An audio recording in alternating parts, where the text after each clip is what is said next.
Hi guys, good morning. Mamahaw. Yan, almusal natin guys. Mm.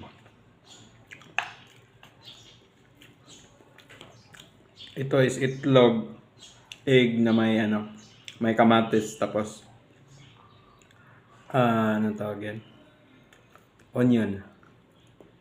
Onion rings. Ito naman is hotdog. Sarap ah. Mm.